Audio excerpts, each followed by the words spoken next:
Let's understand some questions of PYQ of JEE Main 2025. So in first question, we have to find out the IUPAC name. So when we write down the IUPAC name, first of all, we have to observe the functional group.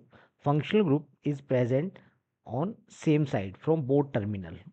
So now we have to observe unsaturation, triple bond as well as double bond. If we start our numbering from this side, then triple bond is on one number. If we start our numbering from this side, then double bond is on one number. Means double bond and triple bond both are present on same preference. So we have to prefer the double bond. Means if double bond and triple bond both tie, then we have to prefer the double bond. That's why its numbering will be like that: 1, 2, 3, 4, 5, 6 and 7. So your answer will be hept 1 in 6 in 4 all. Now comes on second question. Second question is also again IUPAC name. So in IUPAC name we have to prefer the functional group, that is CWH. So CWH should be one number. Then we have to follow the lowest sum rule. According to lowest sum rule, then there is 2, 3, 4, 5 and 6. So its answer will be yes, that is 3 bromo, 2 hydroxy, 5 nitro benzoic acid. So its answer will be like that first. Now comes on next question. Which of the following is correct IUPAC name? Again that question is of IUPAC name. So we should follow the rules of IUPAC name. So okay.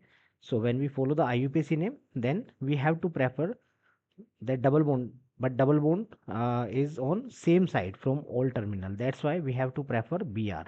So that's why that's 1, 2, 3 and 4. So its name is 1 bromo 2 methyl but 2 So answer will be option is 3, 1 bromo 2 methyl but 2 Next one is again IUPAC name. What is the correct IUPAC name of this compound? So its IUPAC name will be, we have to prefer the functional group. So functional group means OH, that is on one number. Then 2, 3, 4 and 5. So at one number there is OH, means all is present. So your answer will be 4, 4 ethyl cyclopent 2 in 1 ol. Next one is consider the following compound. The most stable and least stable carbon radical respectively produced by homolytic cleavage of corresponding CH bond.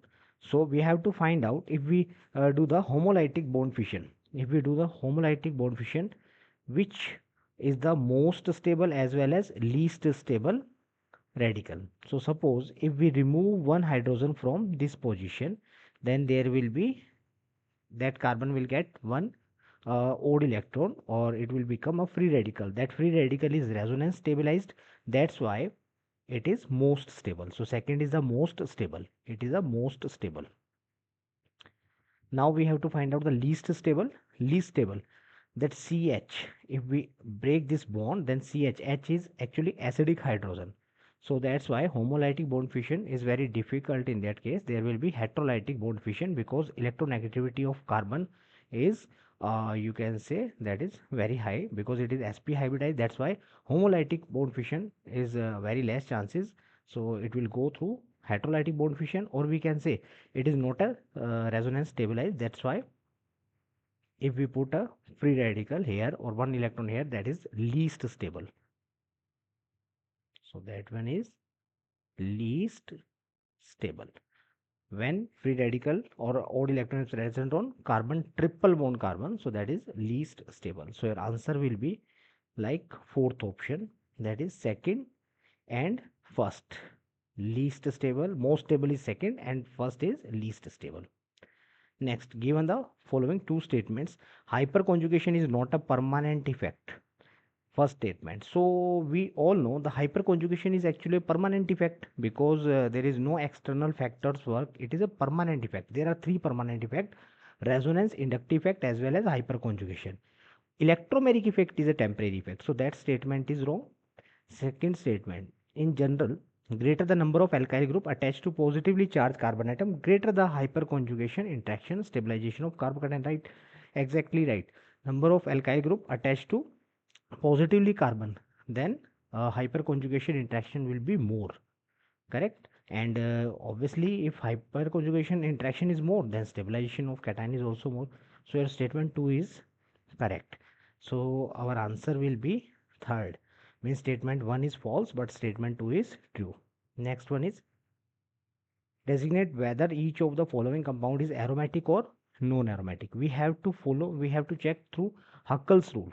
Correct? Huckel's rule means there should be 4n plus 2 pi electron, 4n plus 2 pi electron, as well as our compound is cyclic, and these pi electrons should be delocalized. So these three conditions should be followed according to Huckel's rule and cannot be in fraction. So if any compound follow the Huckel's rule, then it will be aromatic.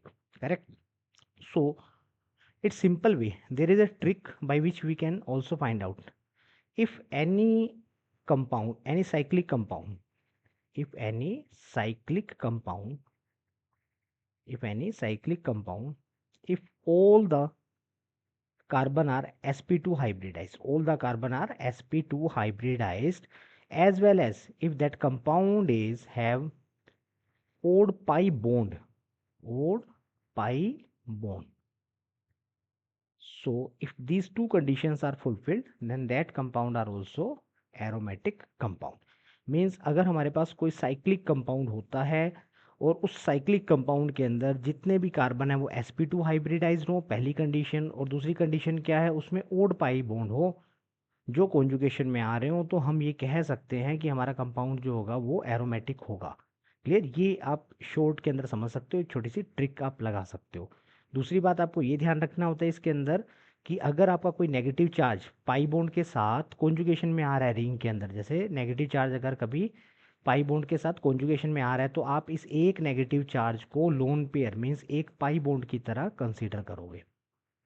Clear है? तो आप total pi bond देख लीजिए compounds में, क्योंकि sp2 hybridise तो सभी compound है यहाँ पे, all compounds are sp2 hybridised, जितने कार्बन है उन सब में sp2 हाइब्रिडाइजेशन आ ही रहा है यहाँ पे. देखिए अगर हम इसकी बात करें तो इसमें कितने पाई बॉन्ड है, 1 pi bond, 2 pi bond and that one is 3 pi bond, तो ओड पाई बॉन्ड आ गए, साथ के साथ ये साइक्लिक भी है. So yes, A is your aromatic. Next one is B. Let's understand the B. Okay, what about b? b is actually there are 2 pi bond, तो 2 पाई बॉन्ड आगे मीन्स इवन पाई बॉन्ड आ रहे हैं, तो ये हमारा anti aromatic हो जाता है, मीन्स ये हमारा एरोमेटिक नहीं होगा. Next one is C. C में भी देखिए एक पाई बॉन्ड आ रहा है आपके पास और sp2 हाइब्रिडाइजेशन है, every carbon is sp2 hybridise, और एक पाई बॉन्ड आ रहा है, ओड पाई बॉन्ड आ रहा है, that's why that is also aromatic. D. D की बात करेंगे तो यहाँ पे 4 पाई बॉन्ड आ रहे हैं, देखिए 3 पाई बॉन्ड आ रहे हैं, 1 pi bond, 2 pi bond and 3 pi bond. यहाँ पे हमारे पास 3 पाई बॉन्ड आ गए और साथ के साथ sp2 हाइब्रिडाइजेशन हमारे पास आ रहा है कंपाउंड्स के अंदर. तो हम ये कह सकते हैं कि यस हमारा जो ये अगर हम यहाँ पे देखें तो हमारा जो डी होगा वो भी हमारा क्या होगा, एरोमेटिक कंपाउंड होगा. ये भी हकल्स रूल को फॉलो करेगा, आप चेक कर सकते हो. उसके बाद देखिए ई की अगर हम बात करें तो ई में पाई बॉन्ड काउंट कीजिए 1, 2 और 3, ओड पाई बॉन्ड आ रहे हैं, साइक्लिक है और एवरी कार्बन जो है sp2 हाइब्रिडाइज्ड है, तो ऑब्वियसली हमारा जो ई है वो भी क्या होगा, अगर हम देखें तो हकल्स रूल को फॉलो करेगा, मीन्स एरोमेटिक होगा. अब हम एफ की बात करते हैं. एफ जो है वो साइक्लो ऑक्टा टेट्राइन, ये हम कह सकते हैं टब शेप होता है, नॉन एरोमेटिक होता है. एग्जाम्पल बहुत इंपॉर्टेंट है ये, तो ये नहीं होगा. जी की बात करेंगे तो यस, जी के अंदर अगर आप देखो तो 2 पाई बॉन्ड आ रहे हैं, तो 2 पाई बॉन्ड आ गए मीन्स इवन पाई बॉन्ड आ रहे हैं, तो ये एंटी एरोमेटिक हो गया, मीन्स ये भी नहीं होगा. एच की बात करोगे तो यस, एच के अंदर एक पाई बॉन्ड आ रहा है मीन्स ओड पाई बॉन्ड आ रहे हैं, sp2 हाइब्रिडाइजेशन आ रहा है, रिंग है, तो ऑब्वियसली क्या होगा, ये भी हमारा हकल्स रूल को फॉलो कर जाएगा और ये भी हमारा एरोमेटिक होगा.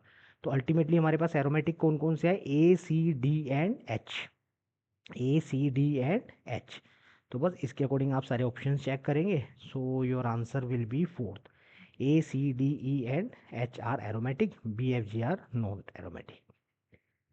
नेक्स्ट क्वेश्चन देखिए, गिवन द बिलो 2 कंपाउंड्स, हमारे पास ये 2 कंपाउंड है, यहाँ पे हमसे पूछा गया है कि डाइपोल मूवमेंट जो होगा वो किसका ग्रेटर होगा, है ना. अगर हमसे पूछा जाए कि dipole movement, obviously dipole movement हम लोग कैलकुलेट कर सकते हैं कि किसका ग्रेटर होगा, C1 और C2 बॉन्ड लेंथ, है ना. C1 और C2 की जो बॉन्ड लेंथ है वो देखिए, सिंगल बॉन्ड अगर आप देखोगे तो सिंगल बॉन्ड की बॉन्ड लेंथ ज़्यादा होती है और पार्शियल डबल बॉन्ड की थोड़ी सी कम हो जाती है, और कंप्लीट डबल बॉन्ड हो जाता है तो बॉन्ड लेंथ क्या हो जाती है, कम हो जाती है, बहुत ज़्यादा कम हो जाती है.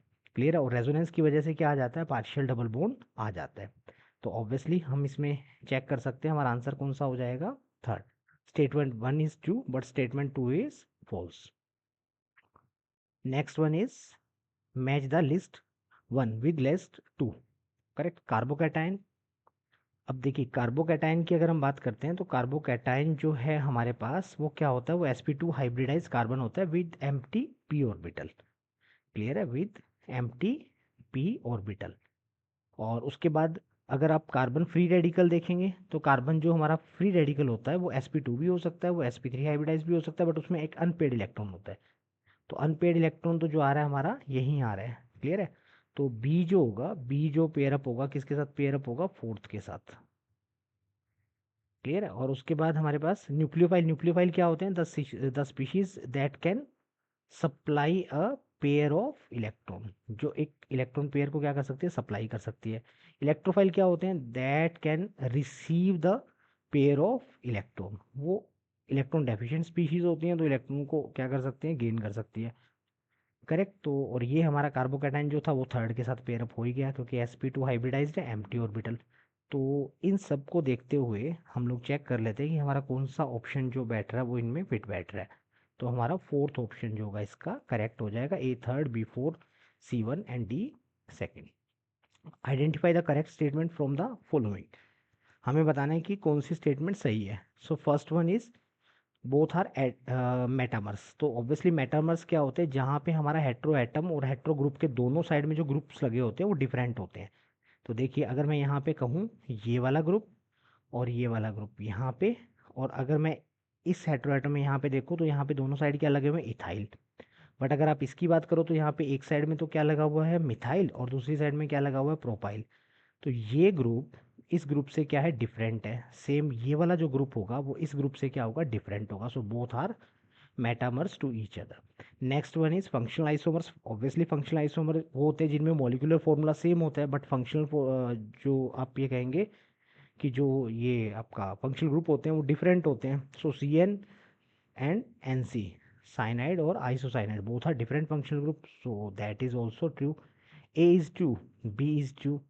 Next one is both are positional isomer. No, they are not isomer to each other because they have different molecular formula. इनका molecular formula ही different है तो ये isomer होंगे ही नहीं। Next one is और and homologous। डी की अगर हम बात करते हैं तो क्या ये एक दूसरे के होमोलोगस सीरीज है, नहीं। होमोलोगस सीरीज जो होते हैं वो सिमिलर फैमिली से बिलोंग करते हैं, तो ये हमारे सिमिलर फैमिली से नहीं है। एक 1 डिग्री अमाइन है और दूसरा क्या हमारा 2 डिग्री एमाइन है। So which answer will be correct? Only A and B. So your answer will be third. Okay. Given below the two statements. First compound dichloro, that is ethene. जो हमारा सिस है और ये क्या है कि वो कह रहा है more polar than dibromo 1,2 dibromo ethene.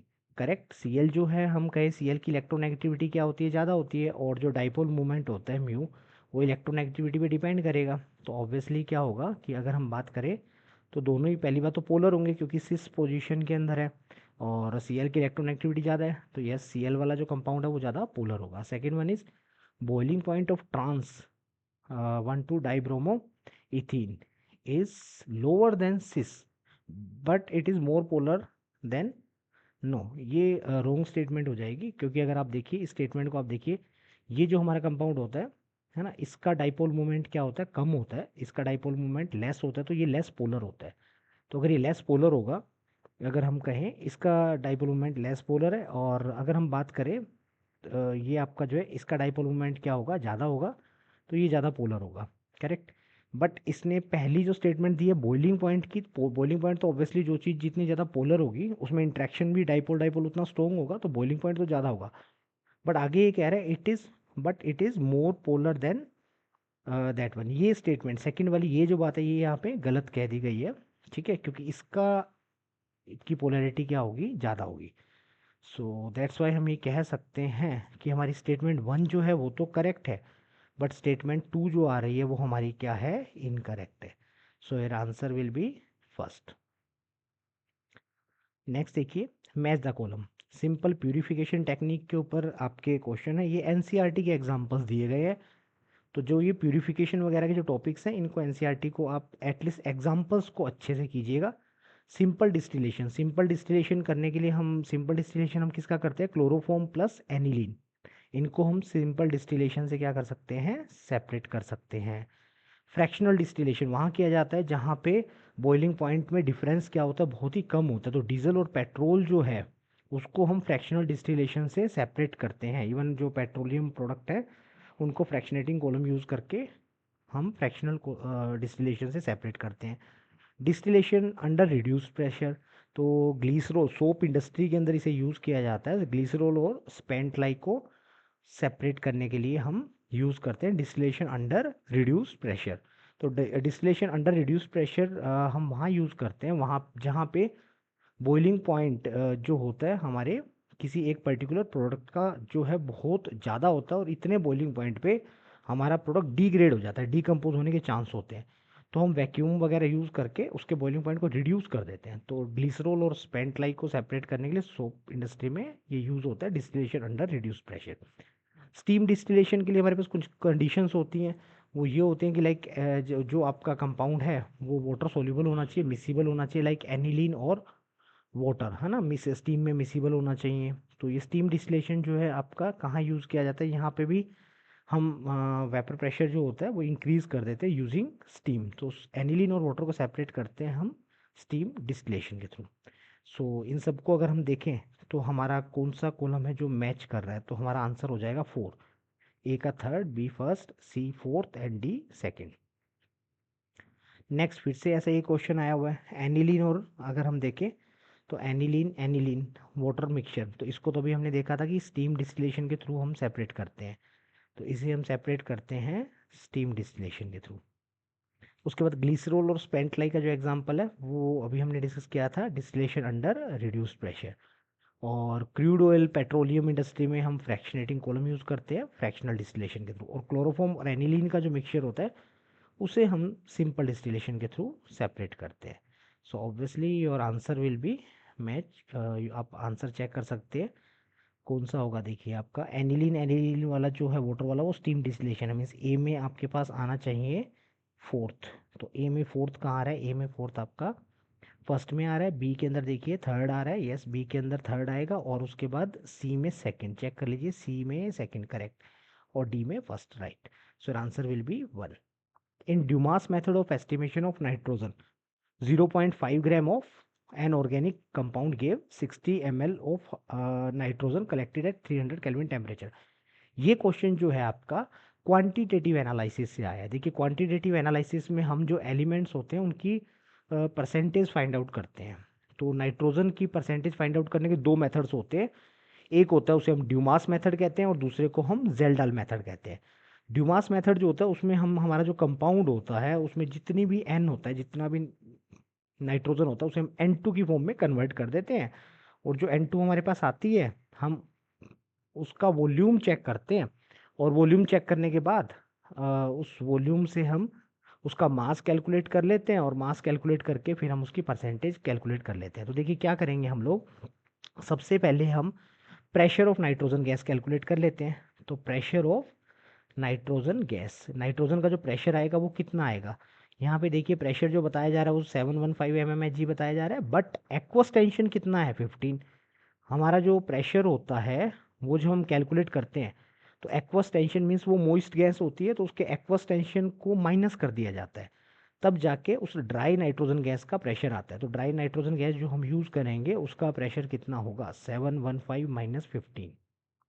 तो प्रेशर जो आ रहा है वो कितना आ गया, 700 मिलीमीटर ऑफ मरकरी mmHg।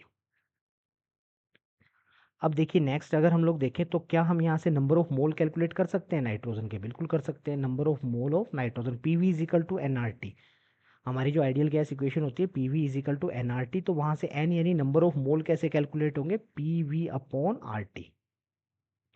अब देखिए पी हमें पता है, वी हमें पता है, आर और टी ये भी हमें पता है। तो पी को हम एटमॉस्फेयर में लेंगे, तो पी को जब आप एटमॉस्फेयर में लोगे तो वो कितना हो जाएगा, 700 अपॉन 760। सो 700 अपॉन 760 ये प्रेशर हो गया। और वॉल्यूम, वॉल्यूम जो दिया गया है उसे हमें लीटर में लेना पड़ेगा। यहाँ पे वॉल्यूम जो है वो ml में दिया हुआ है, कोई बात नहीं, हम इसे लीटर में कन्वर्ट कर लेते हैं। 60 इंटू 10⁻³ अपॉन आर। आर जो है आप 0.0821 रख दीजिए, लीटर एटमॉस्फेयर वाली वैल्यू जो कांस्टेंट है 0.0821। और टी, टी केल्विन में रखना है हमेशा टेम्परेचर, तो 27 डिग्री है। अब है यहाँ पे 300 केल्विन ही है, तो 300 केल्विन में भी रख दीजिए आप इसको। तो यहाँ से जब आप इसको कैलकुलेट करेंगे तो जो नंबर ऑफ मोल आएंगे वो कितने आएंगे हमारे पास, नंबर ऑफ मोल जो कैलकुलेट होके आएंगे वो आएंगे 2.24, 2.24 इंटू 10⁻³ इतने मोल्स आ गए। अगर हमारे पास नाइट्रोजन के मोल आ गए तो क्या हम नाइट्रोजन का मास कैलकुलेट कर सकते हैं? बिल्कुल कैलकुलेट कर सकते हैं। देखिए कैसे, mass is equal to mole into molecular weight. तो मोल कितने आ रहे हैं, 2.24 into 10⁻³ into molecular weight. Nitrogen का मॉलिक्यूलर वेट कितना होता है, 28 ग्राम। तो यहाँ से हमें इस कंपाउंड में जितनी भी नाइट्रोजन है उस कंप्लीट नाइट्रोजन का हमें मास पता चल गया। मीन्स टोटल एन जो है उस टोटल एन का मास हमें पता चल गया, जो कितना आ रहा है 0.06272 ग्राम आएगा जब आप इसे कैलकुलेट करेंगे। तो अब यहाँ से अगर हमें परसेंटेज कैलकुलेट करनी है तो परसेंटेज कैसे कैलकुलेट की जाएगी, percentage of nitrogen, percentage of nitrogen is equal to जो मास आपका नाइट्रोजन का आ रहा है वो 0.06272 डिवाइडेड बाय जितना सैंपल आपने यूज़ किया था। कितना सैंपल आपने यूज़ किया था, सिंपल सैंपल आपने यूज़ किया था 0.5 ग्राम। 0.5 इंटू क्या कर दीजिए 100। मीन्स हम यूनिटरी मेथड से भी कर सकते हैं कि आप जब 0.5 ग्राम सैंपल यूज़ करते हो तो कितनी नाइट्रोजन निकल रही है, 0.06272 ग्राम। 100 ग्राम सैंपल यूज़ करोगे तो कितनी होगी, वही आपका क्या होगा, परसेंटेज आ जाएगा। तो ये परसेंटेज अप्रोक्सीमेट कितना आ जाएगा, 12.57%। इस तरह से हम लोग ड्यूमास मेथड में क्वेश्चन को सोल्व कर लेते हैं। मीन सिंपल, पहले आप पीवी इक्वल टू एनआरटी लगा के नाइट्रोजन के मोल निकाल लो, फिर उसे मास में कन्वर्ट कर दो और आफ्टर दैट परसेंटेज कैलकुलेट कर दो। अब देखिए नेक्स्ट फिर से ड्यूमास मेथड का क्वेश्चन आ रहा है आपके पास। During the estimation of nitrogen by Dumas method. अब ये जो हमारा कंपाउंड है, इस कंपाउंड का मास दे दिया, कितना दिया गया है 0.42 ग्राम। ये देखिए ये है आपके पास कंपाउंड। अगर आप इस कंपाउंड का मोलिकुलर वेट कैलकुलेट करोगे तो इस कंपाउंड का मोलिकुलर वेट आपके पास आएगा 86 ग्राम। करेक्ट, यानी 86 ग्राम से हमें जो नाइट्रोजन मिल रही है उसका मास कितना मिल रहा है, 0.42 ग्राम। तो क्या हम यहाँ पे मोल्स कैलकुलेट कर सकते हैं? करेक्ट, हम यहाँ पे मोल कैलकुलेट कर सकते हैं। तो मोल कैसे कैलकुलेट किए जाएंगे, देखिए मोल इज इक्वल टू 0.42, हम इस कंपाउंड के मोल कैलकुलेट कर रहे हैं। देखिए ये कंपाउंड के मोल कितने होंगे, 0.42 डिवाइडेड बाई 86। तो ये मोल हमारे पास कितने आ गए, मोल किसके हैं, इस पूरे कंपाउंड के मोल है। वो मोल आ गए हमारे पास कितने, आप कैलकुलेट करेंगे जो भी आएगी वो इस कंपाउंड के मोल होंगे। अब जरा ध्यान से देखिए, अगर मैं इस कंपाउंड का एक मोल लेता हूँ तो उसमें एन एटम के कितने मोल होते हैं, 2 मोल। करेक्ट, और 2 मोल एन एटम है इसका, एक कंपाउंड के अंदर कितने मोल एन एटम है, 2 मोल। यानी अगर मैं ये कहूँगा, अगर मेरे पास 0.42 इंटू 86 इतने मोल आ रहे हैं इस कंपाउंड के, तो इसमें नाइट्रोजन एटम के कितने मोल होंगे, जस्ट डबल होंगे ना। तो हम ये कह सकते हैं एन एटम के जो मोल होंगे, एन एटम के जो मोल होंगे वो कितने होंगे, डबल हो जाएंगे इससे, 0.42 डिवाइडेड बाय आप क्या कर दो 86। तो मैं एन एटम का मास निकाल सकता हूँ। तो एन एटम का जो मास आएगा, एन एटम का मास वो कितना आएगा, 0.42 divided by 86, 0.42 divided by 86। Correct, और इसको मैं मल्टीप्लाई कर सकता हूँ, किससे मल्टीप्लाई करूँगा, देखिए अगर हम देखें तो हमें यहाँ पे मास कैलकुलेट करने की ज़रूरत ही नहीं है, आप डायरेक्टली भी इसको कर सकते हो। बिल्कुल आप डायरेक्टली कर सकते हो, जब आपके पास मोल आ चुके हैं आपको वॉल्यूम ही तो कैलकुलेट करना है।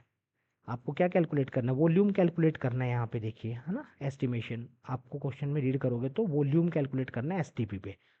तो आपके पास नाइट्रोजन के मोल आ गए, एन एटम के मोल कितने हो गए, इससे जस्ट डबल हो गए, इससे कितने हो गए, जस्ट डबल। अब अगर मैं N2 की बात करूं तो एक N2 जो बनता है वो दो नाइट्रोजन एटम से मिलके बनता है। एक N2 का मोल जो होगा वो दो नाइट्रोजन एटम से मिलकर बनेगा। तो हम ये कह सकते हैं कि इतने मोल N एटम से मिलकर कितने मोल नाइट्रोजन बनेगी। तो आपके पास नाइट्रोजन जो बनेगी वो बनेगी 0.42 डिवाइडेड बाई 86 मोल। ये N2 के मोल आ गए अब आपके पास। वो किसके मोल आ गए, N2 के।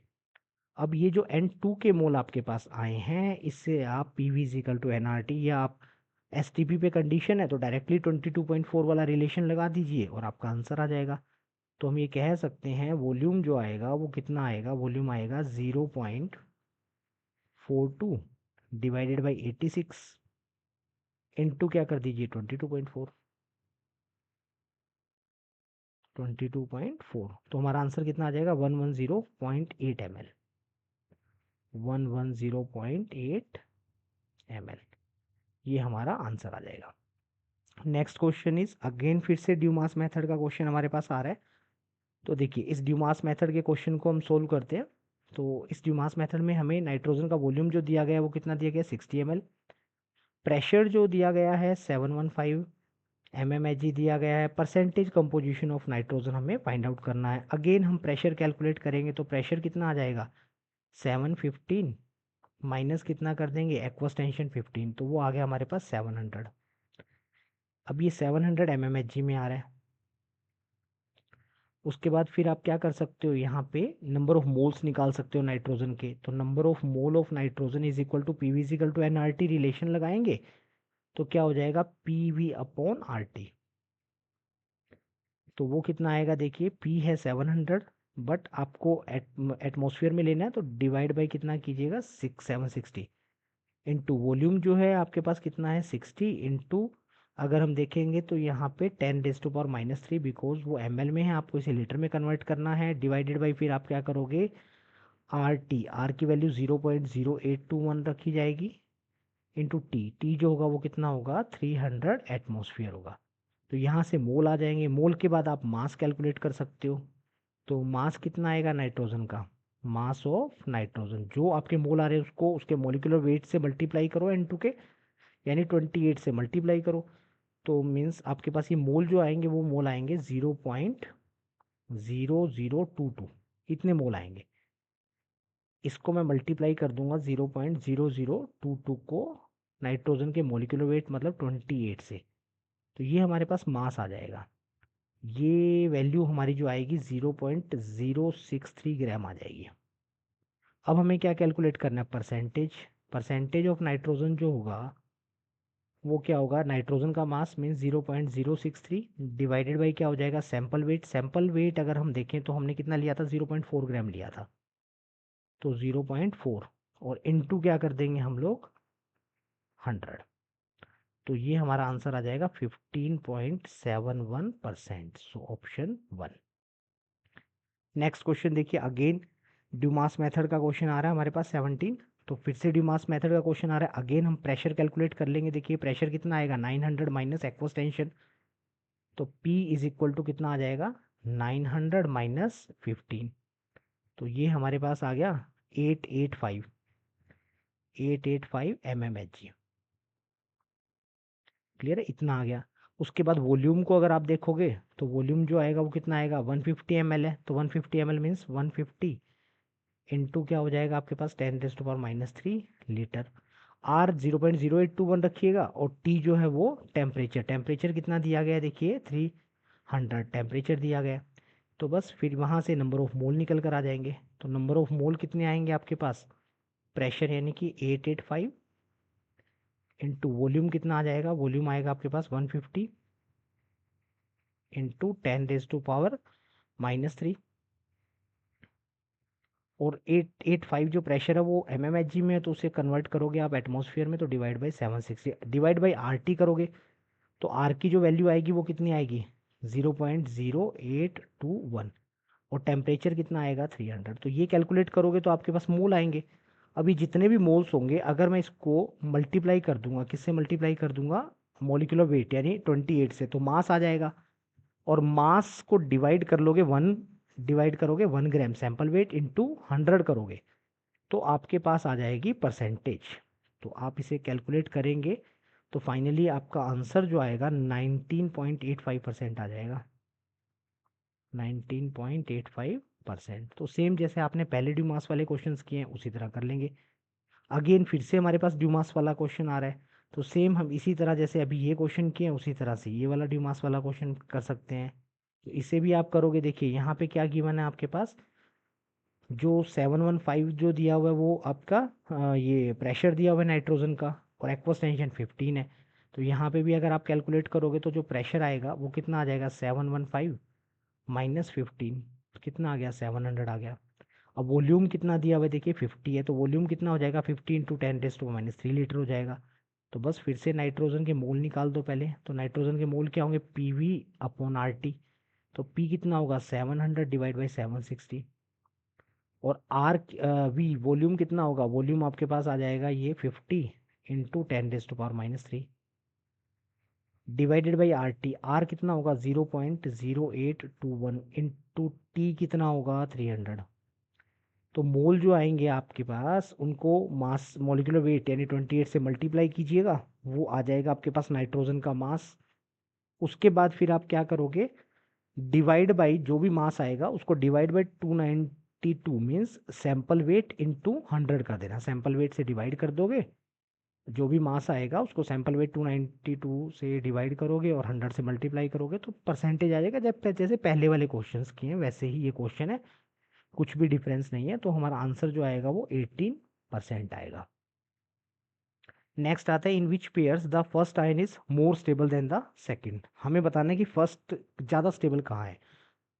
तो अगर मैं ए की बात करूं तो ए जो है ऑब्वियसली ए में जो बैक बॉन्डिंग हो सकती है, देखिए है ना, तो बैक बॉन्डिंग हो जाएगी और बैक बॉन्डिंग की वजह से ये क्या है, ज़्यादा स्टेबल है। बी की बात करें तो बी में जो हमारा ये वाला ग्रुप लगा हुआ है NO2 ग्रुप लगा हुआ है, इसका -M इफेक्ट लग रहा है, करेक्ट। -M इफेक्ट की वजह से, -I इफेक्ट की वजह से क्या होगा कि हमारा ये जो ग्रुप है ये माइनस चार्ज को स्टेबलाइज करेगा। माइनस इफेक्ट जो होते हैं वो नेगेटिव चार्ज को स्टेबलाइज करते हैं, इलेक्ट्रॉन को क्या करते हैं, पुल करेंगे, जिसकी वजह से नेगेटिव चार्ज की इंटेंसिटी कम हो जाएगी। तो यस, बी में भी आपका फर्स्ट जो है वो ज़्यादा स्टेबल है। सी में अगर हम देखें तो यहाँ पे पॉजिटिव चार्ज कॉन्जुगेशन में आ रहा है, तो ऑब्वियसली उसकी वजह से पॉजिटिव चार्ज स्टेबल हो जाएगा। तो इसमें आपका ये वाला है, मतलब आपका सेकंड जो है वो ज़्यादा स्टेबल है सी में। डी की बात करोगे तो डी के अंदर भी देखिए यहाँ पे क्या हो सकती है, बैक बॉन्डिंग हो सकती है। तो बैक बॉन्डिंग की वजह से आपका ये जो है वो क्या होगा, सेकंड वाला ज़्यादा स्टेबल होगा। हमसे पूछा गया फर्स्ट कंपाउंड कहाँ ज़्यादा स्टेबल है, तो फर्स्ट कंपाउंड ए में और बी में ज़्यादा स्टेबल है। तो हमारा आंसर कहाँ आ जाएगा, क्या आ जाएगा, A and B only. Clear है। नेक्स्ट क्वेश्चन देखिए, total number of structural isomers possible for substituted benzene derivative. हमें सब्सटीट्यूटेड बेंजीन डेरिवेटिव बनाने हैं C9H12 के। तो बेंजीन के डेरिवेटिव बनाने हैं मीन्स 6 कार्बन जो होंगे वो तो आपके बेंजीन में आ ही गए, तो बाकी कितने कार्बन रह गए, टोटल 9 थे ना, 3 कार्बन रह गए। अब उन 3 कार्बन को आप कैसे कैसे लगा सकते हो, देखिए 1 2 3 ऐसे लगा सकते हो। उसके बाद फिर आप कैसे लगा सकते हो, अगर आप देखो 1 2 3 आप ऐसे लगा सकते हो। इसके अलावा अगर हम देखें तो आप कैसे लगा सकते हो, कार्बन को देखिए यहाँ पे अगर हम देखेंगे 1 2 और 3। अब क्या कर सकते हो आप, ये जो 2 कार्बन है, 2 कार्बन की साइड चेन लगा सकते हो या 3 कार्बन की साइड चेन लगा सकते हो। तो 3 कार्बन की साइड चेन लगाओगे तो एक ये बन गया। फिर आप क्या कर सकते हो, 2 कार्बन की और 1 कार्बन की साइड चेन लगा सकते हो। तो 2 और 1 कार्बन की साइड चेन में ये 2 कार्बन की साइड चेन हो गई और एक कार्बन की साइड चेन हो गई। फिर आप क्या कर सकते हो, इसके पोजिशनल बना सकते हो। तो इसके पोजिशनल कैसे बनाओगे, ये देखिए यहाँ आ गया और यहाँ आ गया, ये एक पोजिशनल हो गया। दूसरा पोजिशनल कैसे बनेगा इसका, दूसरा पोजिशनल ऐसे बनेगा कि ये पैरा पोजिशन पे चला जाएगा मिथाइल ग्रुप, करेक्ट, और कोई बन नहीं सकता। तो टोटल अगर हम लोग देखेंगे तो 3 + 3 + उसके बाद अगर हम देखें तो क्या कोई और भी बन सकता है हमारे पास? यस, हमारे पास एक और बन सकता है। अगर हम लोग देखें तो टोटल हमारे कितने बन जाएंगे? 8। एक हम ऐसा स्ट्रेट चेन भी बना सकते हैं इसको, 3 कार्बन की एक स्ट्रेट चेन भी लगा सकते हैं। तो टोटल देखें तो 1 2 2 ये हो गए, 3 ये हो गए, और फिर उसके बाद 3 ये हो गए। तो टोटल हमारे पास क्या आ गया? 8। सो your answer will B 8। So these all are the your JEE main PYQ of 2025. Thank you.